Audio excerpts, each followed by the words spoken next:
ಮಯ್ಯಾಸ್ ಕಿಚನ್ಗೆ ಎಲ್ಲರಿಗೂ ಸ್ವಾಗತ. ನಾನು ಶೈಲಾಮಯ್ಯ.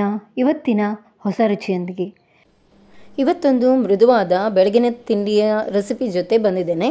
ಮಕ್ಕಳ ಲಂಚ್ ಬಾಕ್ಸ್ಗೆ ಏನು ಮಾಡೋದು ಅಂತ ಯೋಚನೆ ಮಾಡುವ ಅಮ್ಮಂದ್ರಿಗೆ ಒಂದು ಸುಲಭವಾದ ತಿಂಡಿ, ಹಬೆಯಲ್ಲಿ ಬೆಂದಿರುವಂತಹ ಮೃದುವಾದ ಅಕ್ಕಿ ರವೆ ಡೋಕ್ಲವನ್ನು ಈಗ ಮಾಡಿ ನೋಡೋಣ ಬನ್ನಿ.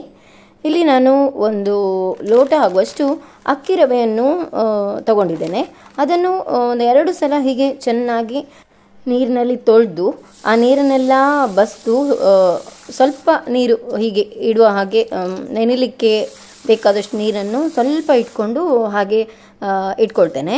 ನೋಡಿ, ಈಗ ಸ್ವಲ್ಪ ನೀರು ಇಟ್ಕೊಂಡಿದ್ದೇನೆ. ನಂತರ ಅದಕ್ಕೆ ಅರ್ಧ ಕಪ್ ಆಗುವಷ್ಟು ದಪ್ಪ ಅವಲಕ್ಕಿಯನ್ನು ಕೂಡ ತೊಳೆದು ಸ್ವಲ್ಪ ನೀರನ್ನು ಅದರಲ್ಲೇ ಸ್ವಲ್ಪ ಹೊತ್ತು ಬಿಟ್ಟು ನೆನೆಯಲಿಕ್ಕೆ ಬಿಟ್ಟರೆ ಅದು ಕೂಡ ಚೆನ್ನಾಗಿ ಒದಗಿ ಬರ್ತದೆ. ಇದನ್ನು ಕೂಡ ಅಕ್ಕಿ ರವೆಗೆ ಮಿಕ್ಸ್ ಮಾಡ್ಕೊಳ್ತಾ ಇದ್ದೇನೆ.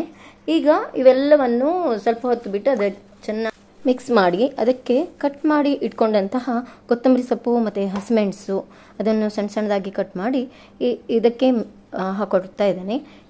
ಇದಕ್ಕೆ ನಾವು ಶುಂಠಿ ಕೂಡ ಆ್ಯಡ್ ಮಾಡ್ಬೋದು. ನಾನು ಬರೀ ಕೊತ್ತಂಬರಿ ಸೊಪ್ಪು ಹಾಗೆ ಹಸಿಮೆಣಸನ್ನು ಆ್ಯಡ್ ಮಾಡಿ ಅದನ್ನೊಮ್ಮೆ ಎಲ್ಲ ಕಡೆ ಸೇರುವ ಹಾಗೆ ಕೈಯಲ್ಲಿ ಚೆನ್ನಾಗಿ ಮಿಕ್ಸ್ ಮಾಡ್ಕೊಳ್ತಾ ಇದ್ದೇನೆ. ನಂತರ ಅದಕ್ಕೆ 1 ಹಿಡಿ ಆಗುವಷ್ಟು ಅಥವಾ 1 ಅಥವಾ 2 ಹಿಡಿ ಆಗುವಷ್ಟು ಫ್ರೆಶ್ ಆಗಿರುವಂತಹ ಕಾಯಿ ತುರಿಯನ್ನು ಹಾಕಬೇಕು. ಹಾಗೆ ರುಚಿಗೆ ತಕ್ಕಷ್ಟು ಉಪ್ಪನ್ನು ಕೂಡ ಹಾಕ್ಕೊಂಡು, ಈಗ ನೀರು ಹಾಕದೇನೆ ಅದರಲ್ಲೇ ನೀರು ಆಲ್ರೆಡಿ ಇದೆ, ಅದಕ್ಕೆ ಇವೆಲ್ಲ ಪದಾರ್ಥಗಳು ಎಲ್ಲ ಕಡೆ ಸೇರುವ ಹಾಗೆ ಒಮ್ಮೆ ಚೆನ್ನಾಗಿ ಕೈಯಲ್ಲಿ ಹೀಗೆ ಕಲಸಿ ಇಟ್ಟು ಬಿಡಬೇಕು. ಒಂದು ತುಪ್ಪ ಸವರಿದ ಬಟ್ಲನ್ನು ತಗೊಂಡು ಈ ಕಲಸಿಟ್ಟ ಹಿಟ್ಟನ್ನೆಲ್ಲ ಇದಕ್ಕೆ ಈಗ ಹಾಕ್ಕೊಂಡಿದ್ದೇನೆ. ನಾವು ಇದನ್ನು ಉಂಡೆ ಥರ ಕೂಡ ಮಾಡಿಕೊಂಡು ಹಬೆಯಲ್ಲಿ ಬೇಯಿಸ್ಕೊಳ್ಬೋದು. ನಾನು ಈ ಥರ ತಟ್ಟೆಯಲ್ಲಿ ಹಾಕಿ ಈಗ 15 ನಿಮಿಷ ಆಗುವಷ್ಟು ಹಬೆಯಲ್ಲಿ ಬೇಯಿಸ್ಕೊಳ್ತೇನೆ. ನೋಡಿ, ಈಗ ಇದು 15 ನಿಮಿಷ ಆಗಿದೆ, ಚೆನ್ನಾಗಿ ಬೆಂದಿದೆ ಕೂಡ. ನೀವು ಬೆಂದಿದ ಅಂತ ಒಂದು ಕಡ್ಡಿಯ ಸಹಾಯದಿಂದ ಹೀಗೆ ನೋಡಿಕೊಂಡು ತೆಗಿಬೋದು. ಇದನ್ನು ಸ್ವಲ್ಪ ತಣಿದ ಮೇಲೆ ಹೀಗೆ ನಾವು ಚಾಕುನಲ್ಲಿ ನಮಗೆ ಬೇಕಾದ ಶೇಪ್ನಲ್ಲಿ ಕಟ್ ಮಾಡಿ ಇಟ್ಕೊಳ್ಬೋದು.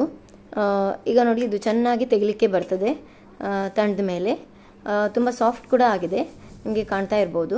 ಇವೆಲ್ಲವನ್ನು ಕಟ್ ಮಾಡಿದ ನಂತರ ಒಂದು ಬೌಲ್ನಲ್ಲಿ ತೆಗೆದಿಟ್ಕೊಂಡು ಸರ್ವ್ ಮಾಡುವಾಗ ಚಟ್ನಿ ಅಥವಾ ನಮ್ಮ ಹತ್ರ ಏನಾದರೂ ಸಾಂಬಾರು ಇದ್ದರೆ ಅದರಲ್ಲಿ ಹಾಕಿ ಸರ್ವ್ ಮಾಡಿ ಬಿಸಿ ಬಿಸಿಯಾಗಿ ಕೊಡ್ಬೋದು.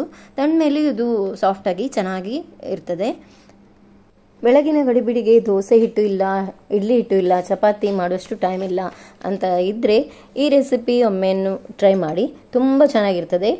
ಬೇಯಿಸುವಷ್ಟು ಹೊತ್ತು ಬೇರೆಲ್ಲ ಕೆಲಸವನ್ನೆಲ್ಲ ನಾವು ಮುಗಿಸಿ ಬಿಡ್ಬೋದು. ತುಂಬ ಮೃದುವಾಗಿಯೂ ಕೂಡ ಇರ್ತದೆ. ಇದನ್ನು 15 ನಿಮಿಷ ಸ್ಟೀಮ್ ಕುಕ್ ಮಾಡಿ ಸ್ವಲ್ಪ ತಣಿದ ಮೇಲೆ ಹೀಗೆ ಎತ್ತಿಟ್ಕೊಂಡು ಸರ್ವ್ ಮಾಡೋದು. ಕಟ್ ಮಾಡಿಕೊಂಡಾಗ ಡೋಕ್ಲಾ ಥರ ಬರ್ತದೆ. ನೋಡಿ, ಚೆನ್ನಾಗಿ ಬಂದಿದೆ, ಸಾಫ್ಟ್ ಕೂಡ ಇದೆ. ನನ್ನ ಹತ್ರ ನೀರುಳ್ಳಿ ಸಾಂಬಾರು ಮಾಡಿದ್ದಿತ್ತು, ಅದನ್ನು ಹಾಕಿ ಈಗ ಸರ್ವ್ ಮಾಡ್ತಾ ಇದ್ದೇನೆ.